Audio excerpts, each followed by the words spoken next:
Okay, hi everybody. Today, this is going to be one video out of a couple that I do submit today, or that you will see. So go ahead and click on our class. Once you log into Blackboard, just going to kind of give you a rundown of how you're going to be using Blackboard for our classes this semester. So go ahead and click on our class. It should be English Composition 1, 20264, English Comp 1. So as soon as you click there, I'm gonna go ahead and go enter student view so that I know this is what you're seeing on your end. So the first thing is announcements.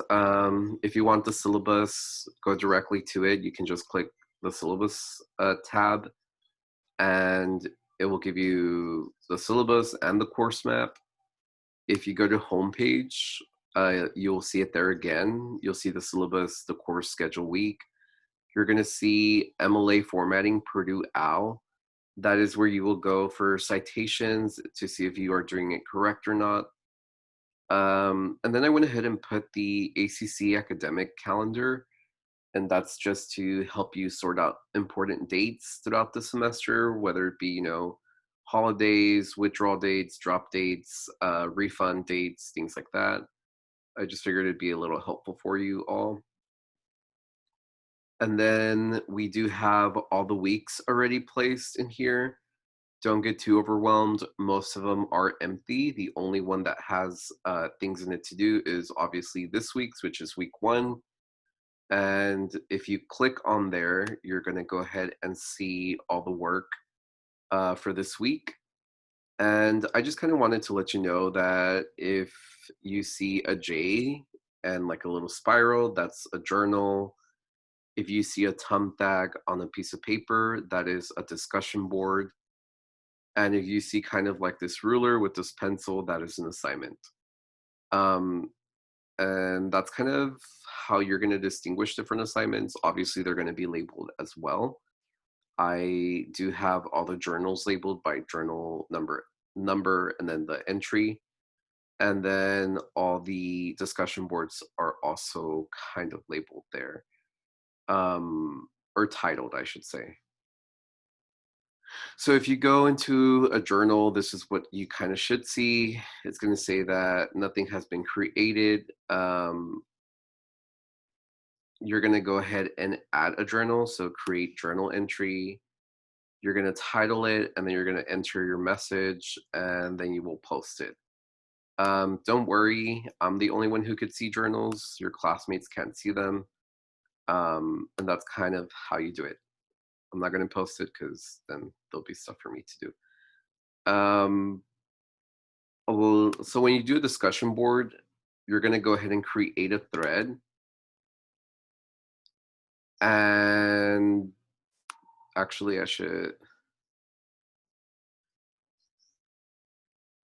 this message is going to appear here where it says this is a post first discussion forum. There are currently 0 threads in this forum. Create a thread to help start the conversation. That's what you're going to go ahead and do, because you cannot, if you read the instructions, the last one will always say you will not be able to see your peers' posts until you post your own. So that just means, you can't see anyone's post until you create your own post. So if you create a thread, you're going to put a subject or title, and then you write your response, and then you will submit it, and then you will see everyone else's posts. And then I kind of did this little fun one for the week. Just it says song or songs of the week. Kind of just want to see what y'all are listening to kind of keep you motivated and things like that. Just like a fun little thread.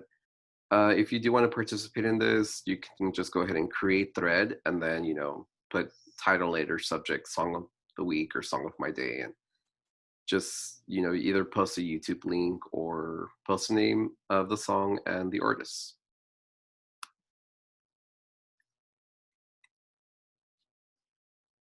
I'm gonna go ahead and jump into the syllabus and kind of tell you, how it's going to go down for class. So Everyone knows that this class is asynchronous, so that means we're not meeting or anything like that. Please know that our main mode of communication is through email. So please email me as soon as, sorry about that, as soon as you can. Um, Literally just shoot me an email. If you're running late for submitting something, shoot me an email. If you have an issue with an assignment, shoot me an email. Just always know that I'm always there to communicate as long as I know what's going on your end, and, kind of just have that communication going. Last semester, the biggest thing was nobody was communicating with me as much. So that meant that a student would email me a day before an assignment was due and be like, "Oh, this is how my week has been going, and I needed time," right? And my biggest pushback was always, "Well, why didn't you let me know earlier?" And they were just like, "Well, I don't know." So just always, know that communication is what I really, really gravitate towards, and I would rather know sooner than later what's happening on your end. I'm not going to go much over the syllabus, but the course description's right here.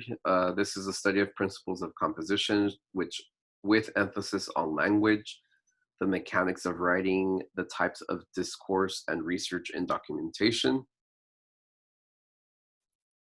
Prerequisites, these are kind of things that you have to take before taking this class or that you did do or accomplish. Student expectations, to successfully complete Composition 1, students should enter with the following basic skills: critical reading, content development, organization of writing to include an introduction, appropriate thesis, coherent paragraph, transitions, a conclusion, grammar, mechanics, and sentence construction, and an initial understanding of documentation of sources. Although we are doing all this as well, the bigger picture is to understand how language works in our everyday world and how it functions as well. Required texts, you are required the brief Bedford Reader 14th edition, and it is by these authors.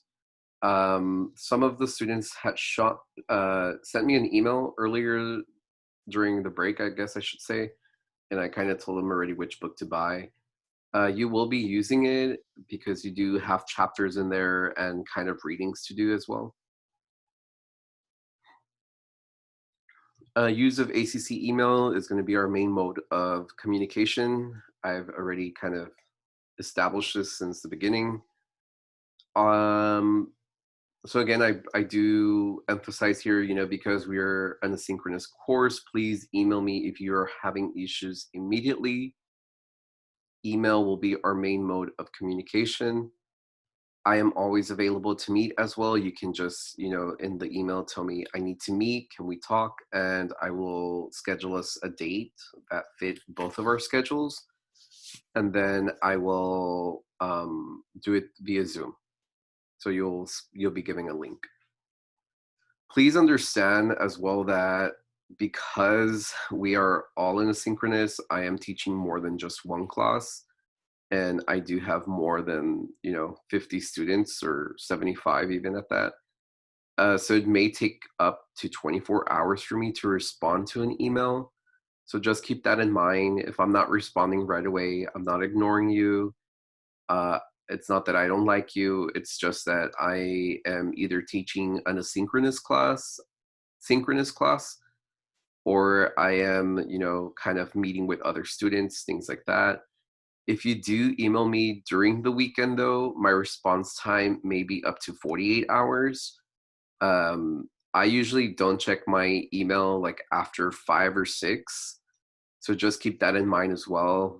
Like I try to, have somewhat of a decent balance schedule just for my mental health.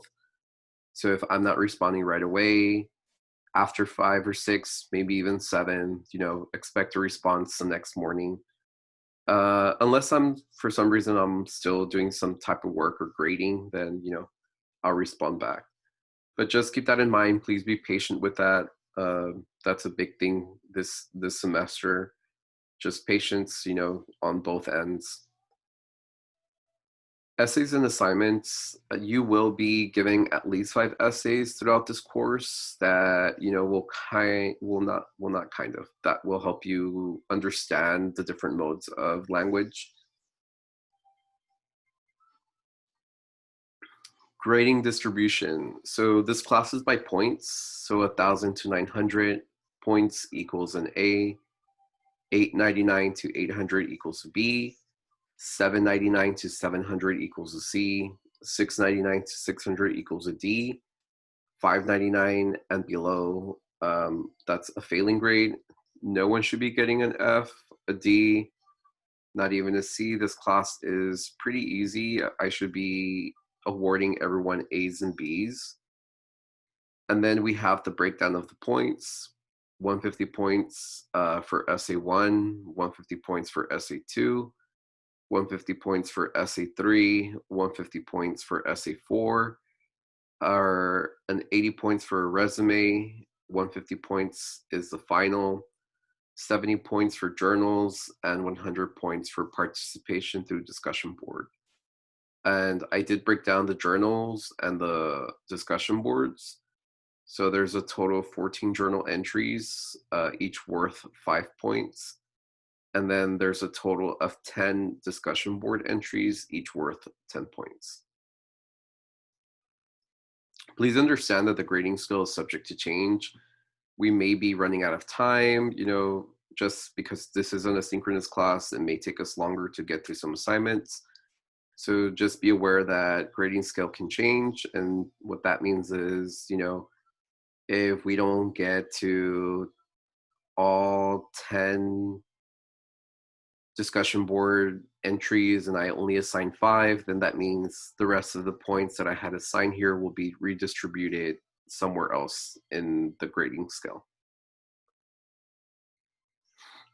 The final exam, I don't want to talk about that right now. Just know that you will have a final exam. It's usually a reflection of all your assignments that you had. So just be aware of that. Withdrawal policy, this should be more so kind of your own responsibility, right? Because you should know if you're going to pass a class or even attend a class. But you are paying for this class, so I just want to keep that in mind for y'all. But I will withdraw students from this course if I see they haven't turned in any work. So please communicate with me again if you're having issues so that we can work together to resolve them. And overall, it is the student's responsibility to know the instructor's withdrawal policies, but also to know when to withdraw if needed. And again, I did show you the link that I have set up for y'all that has dates for ACC. So just make sure you are looking at those. Awarding an incomplete, I will email you if I feel like you should get an incomplete grade. So don't worry about that. Academic misconduct and plagiarism. I'm not going to go over these as much, but everyone knows what plagiarism is and what misconduct can get you. So, just make sure that you are submitting your original work. I don't want to, accuse anyone of plagiarism or find that they did indeed do plagiarism and then have to report you to the ACC personnel.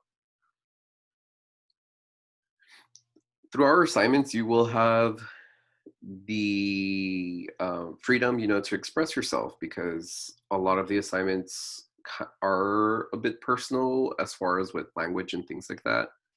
So, you do have that freedom of expression in this class. Course objectives, you're going to think critically.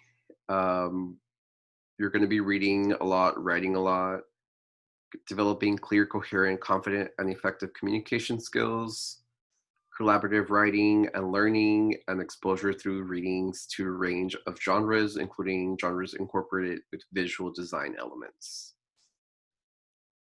So after you take this class, your learning outcome should be to demonstrate knowledge of individual and collaborative writing processes, develop ideas with appropriate support and attribution, Write in a style appropriate to audience and purpose. Read, reflect, and respond critically to a variety of texts.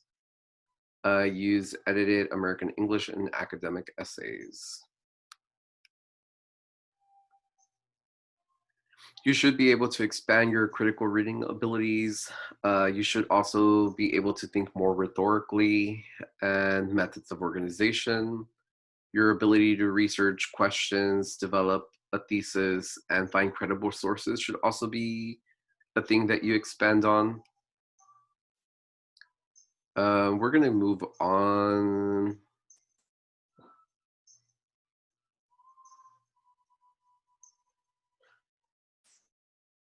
You do have rights as a student, to always communicate through the U.S. Constitution and freedom of speech.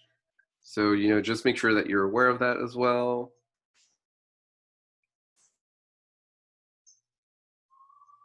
If you do need any accessible services, please email me, or I should have received an email by now notifying me. So just know that I am watching your back.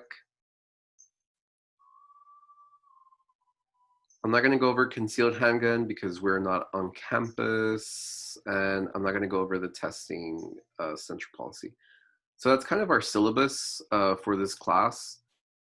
If we go back to the homepage and we click on course schedule, this is where we have all the weeks and assignments. And I really did it really simple for y'all. So on the far left column, you will find the week. Middle column will always be readings or assignments. And I decided to have all the work due for the week every Sunday. So for example, due date for all of the assignments this week is January 24th at 11:59 p.m. So you do have 4 assignments to do. As you can see, you have a discussion board on Ocean Huang's podcast, which I've also put the link on Blackboard. The podcast does have a script if you prefer to read it, just FYI. So if you click there, you're going to go to the podcast. You're going to create that discussion board once you've done the podcast. You do have a reading for chapter 13, which is definition, tracing boundaries, and I will always have the page numbers for you there. And you do have another discussion board there on chapter 13.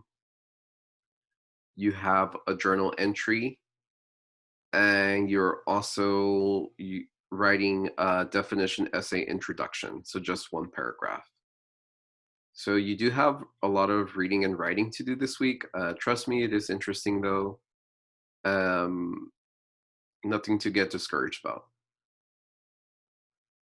If you go to the next week, we are going to go over the importance of revisions. So you do have a few sample essays for definition essay, and you do have another reading.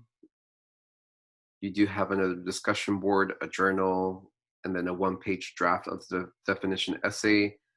And then again, for each week, I did put, due date for all of assignments this week is January the 31st at 11:59 p.m. So you will have that constant reminder of when those assignments are due each week and at what time. And I'm not going to go every single week, but, refer to this to give you the rundown on those weeks and what's expected. And of course, I went ahead and put this on the course schedule as well. Just know that the course schedule is subject to change. If we do come over any issues, or we do have, we have to cut down a week because maybe we're taking longer on a subject matter more. So if you go back to homepage, again, if you go back to that week 1, here is the podcast. You can just go ahead and click on it. It'll take you directly to the podcast. You can play the episode, or again, as I said, You can read the script or the transcript, and it'll give you everything that they go over and that they discuss. You do have essay instructions already for your first major essay, which is a definition essay, which I will go over in a second.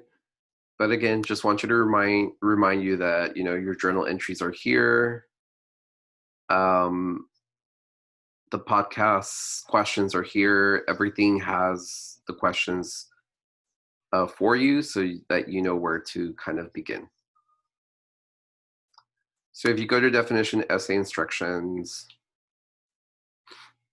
which is your first assignment, it gives you the general instructions. So definition argument seeks to fully explore and explain your understanding of a specific term or word group.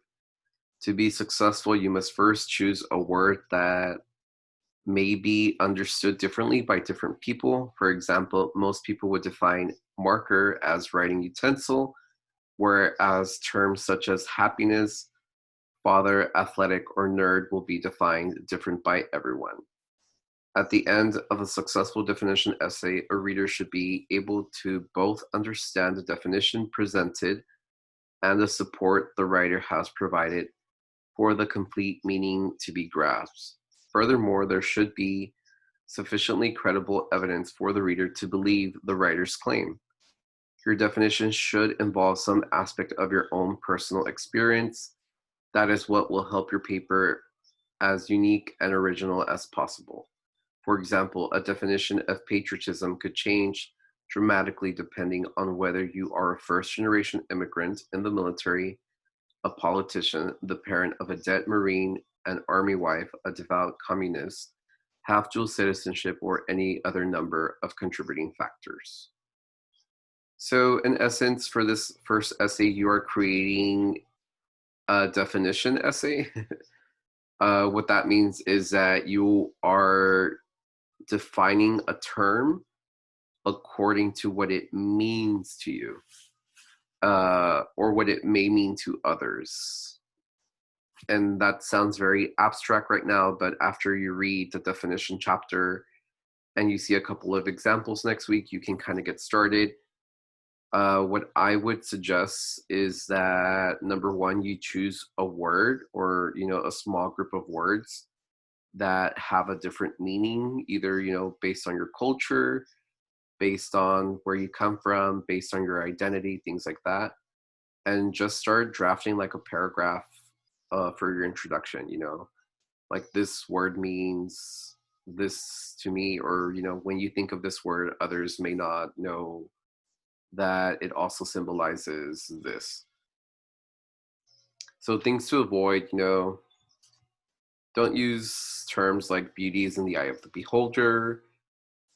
We've heard that. Incomplete analysis, explore aspects of your word and its possible meaning. For example, if you were to define the word fear, most people would focus on the negative aspects of being afraid, while complete definition might consider why people get frightened, the difference between being scared and being terrified, or the idea that fear may be a positive thing. So, you do want to be able to, if I was doing the word fear, I would want to give all angles of the word, maybe fears why we get pushed to do things that we may not be comfortable doing, and then contrast that to what the word actually fear means or where it came from, or even using a personal experience. So how to proceed. Your thesis statement should clearly spell out your definition. Most importantly, it should state the idea you want your readers to accept. The argument that follows should be why they should accept this. Why do you have to offer that your reader did not initially realize as being part of the complete understanding of this word? How can you support your argument and convince the reader of what you have discovered as being a suitable definition? So basically the main purpose of this essay is for you to persuade me and tell me this is what this word means and this is why it means that and why you should believe it. So number one, explain your definition clearly and with enough room for explanation. So the example here is a nerd is a skilled expert who is vilified because of their knowledge and dedication to their abilities.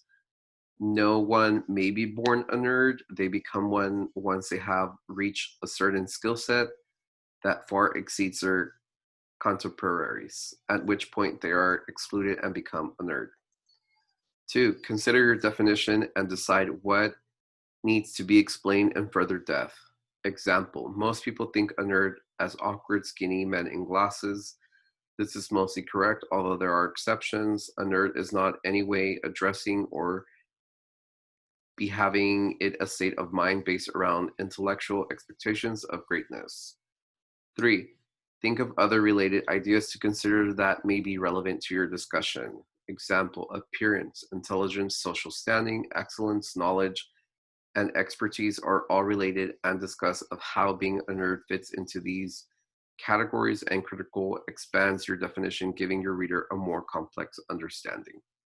Four, compare some of these ideas directly and make distinctions.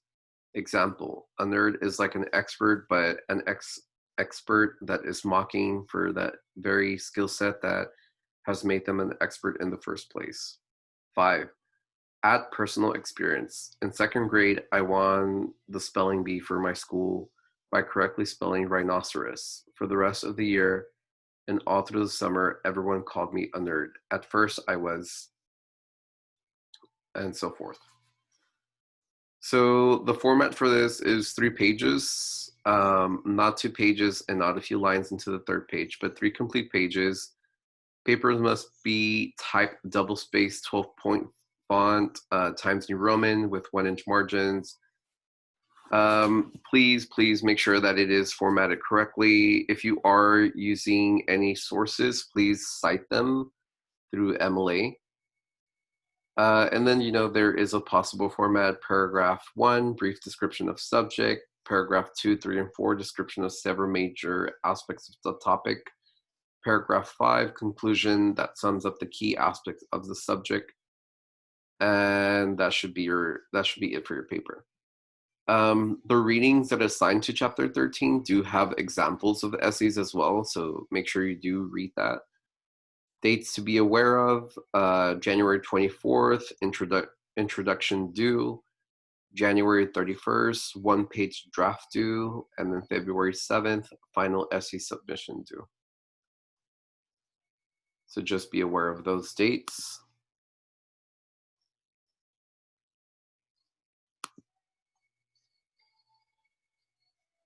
The definition essay rubric is pretty straightforward.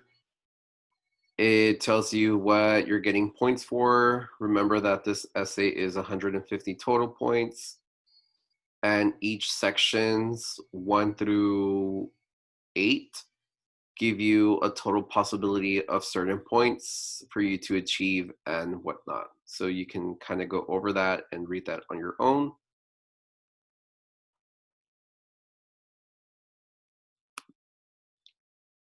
But more so, this is how this class will run.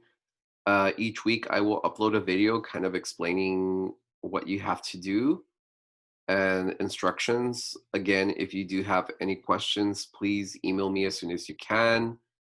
And I'll get back to you as soon as I can as well. If you are having issues with your Blackboard or anything like that, please contact IT services so that they can kind of help guide you in that aspect. Other than that, I think this sums up of how this class will function and our first week. Looking forward to getting to know all of your writing skills and getting to see what kind of songs y'all pose, because I am a big into music here. But yeah, we'll stay in touch. Hope everyone has a great first week and that each of you are doing well and staying safe. Talk to y'all later.